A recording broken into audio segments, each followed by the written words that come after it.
Hello, welcome to Unicorn Princess Tarot. So this is for fire sign, Aries, Leo, and Sagittarius. Take only what resonates. Bali, hindi ito magre-resonate sa lahat kasi, hindi naman ito personal reading, Kung gusto mo, pwede ka magpa-personal reading kay Jing Tarot Reader. I-search mo lang siya sa Facebook. And yan, this is for fire sign, Aries, Leo, and Sagittarius. Sa mga hindi pa nakakaalam, meron tayong TikTok. I-follow mo na lang din ako doon. Sa TikTok shop, may ma-avail kang bracelet na may kasama siyang astrological reading. Naka-promo siya ngayon for only $299, okay?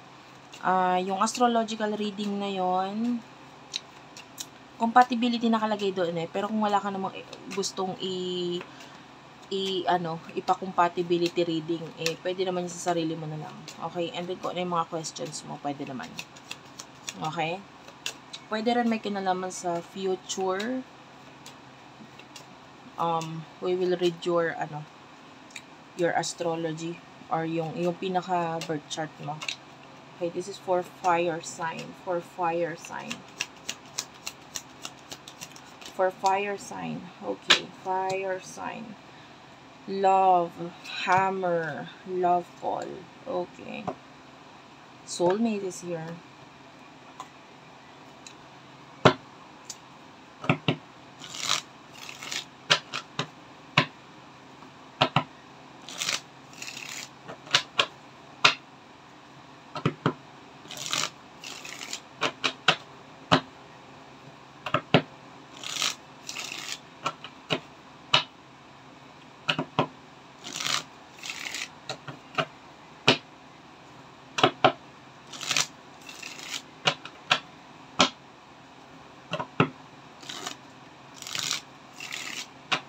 Fire sign. What do we have here for fire sign, please? For fire sign, please.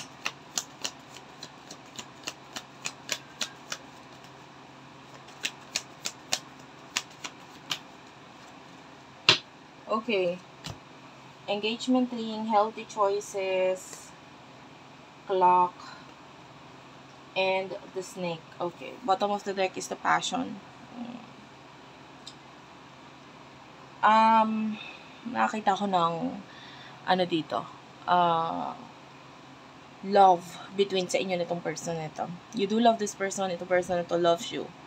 May mga na-partnership sa inyong dalawa. You are trying to rebuild or inaayos or i-build or ayusin ang connection maybe nitong person na ito kasi in the past pwede may mga challenges or transformation or maybe kumbaga may nagpagising sa'yo na parang ay wait lang, kailangan ko muna palang ayusin or i-rebuild kung ano yung meron sa inyo nito person, the communication, etc. Love call is here. So, you are expressing your love towards this person. You see this person as your soulmate and pwedeng nakikita mo na nagkakaroon ng growth sa'yo, nagiging maayos ka o yung buhay mo dahil sa pagmamahal mo dito sa person na to at pagmamahal niya sa'yo. So,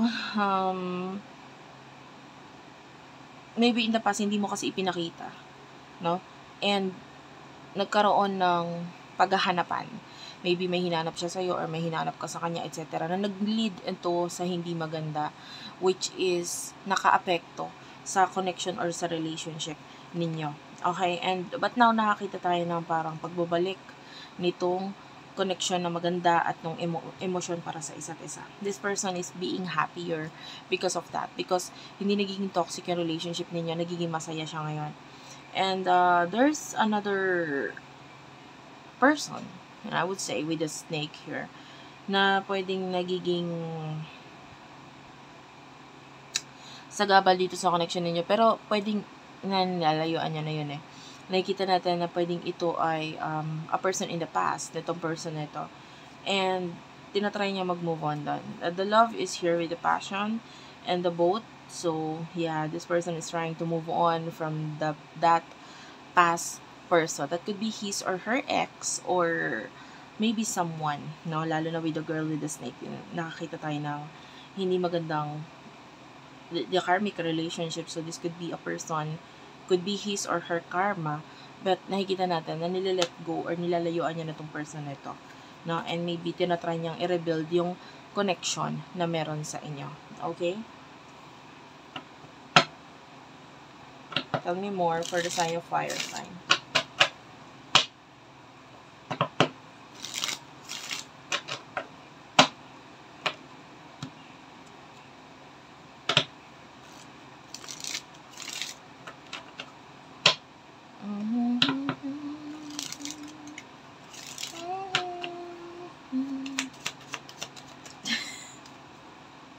Bakit bigla ako napakanta?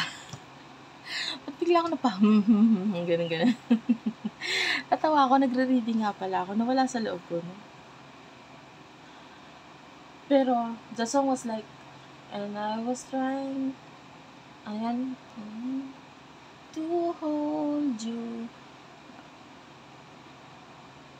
dying inside, I was dying inside, I don't know that song anyway. Hindi ko masyadong alam yung lyrics. Pero parang ang title yata yun is Dying Inside. So I don't know. So you do have your boat. Wait lang guys. Actually, upo ko. My boat is at the bottom of the deck.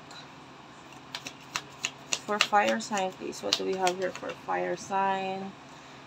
Paradise, love. Yeah, there's a lot of love sa inyong dalawa. Girl talk is here. And you do have your passion. No, diba? Kanina nasa side mo yung passion. And then ngayon sa side ng person na ito. So, I do see na yung connection ninyo ay nagbibigay ng trigger dito sa person. So, pwedeng never naman nawala yung pagmamahal niya sa'yo. It's just that pwedeng may mga naging love affairs, kita tayo third party, na naging involved para minsan na siyang, maghanap ng excitement, no? Na pwedeng nawala kasi yun sa inyo. The girl with the snake, I feel like, alam mo na yung mga kamalian nitong person na ito, but nakita natin yung acceptance mo. This girl with the snake, this is you accepting the snake. This is you na parang, importante siya sa iyo napamahal na siya sa iyo. So, ano man yung kamalian niya, nakikita natin, tinatry mong i-accept yun, or na-accept mo na. With the ascending, you have learned a lot. Natutunan mo yung mga bagay-bagay na dati hindi mo naman alam, but because of this person, malaki din yung bagay na naitulong niya sa iyo. At may mga natutunan ka dahil sa kanya. The Phoenix is here, so yan. This is about the transformation. Gusto mo yung sarili mo dahil sa kung ano yung itinulong or itinuro niya sa'yo, or kung ano yung mga natutunan mo sa kanya, nagustuhan mo yon.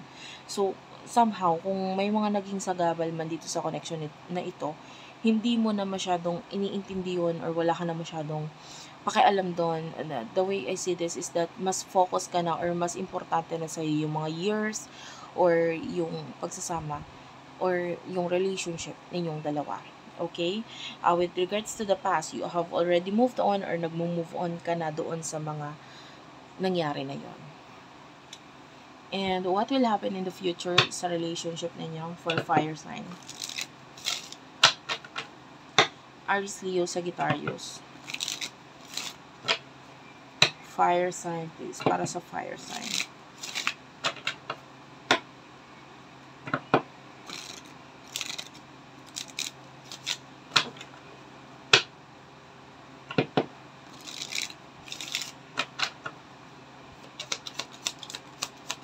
In the near future, please, for fire sign. Mirrors, the Grim Reaper, self-indulgence, and the Runner. Okay. Bottom of the deck is the wedding rings.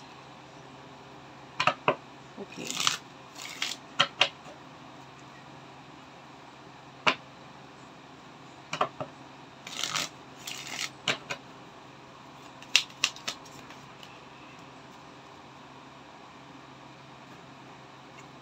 You do have your addiction, sunglasses, and kisses, lightning, and the dragonfly. Okay. Bottom of the deck is the twin flames, wedding rings. Ayan, wow. Actually, pareho kayo. May wedding rings dito. Dalawa yung nagpakita, which is in the future, nakikita natin, may mga bagay na itatry kontrolin itong person na ito, which is kaya niya yung kukontrolin because maybe yung respeto niya sa'yo is nandun, or maybe, there's this transformation na ginagawa yung person. Willing siya magbago. Willing siyang ayusin ang sarili niya for you.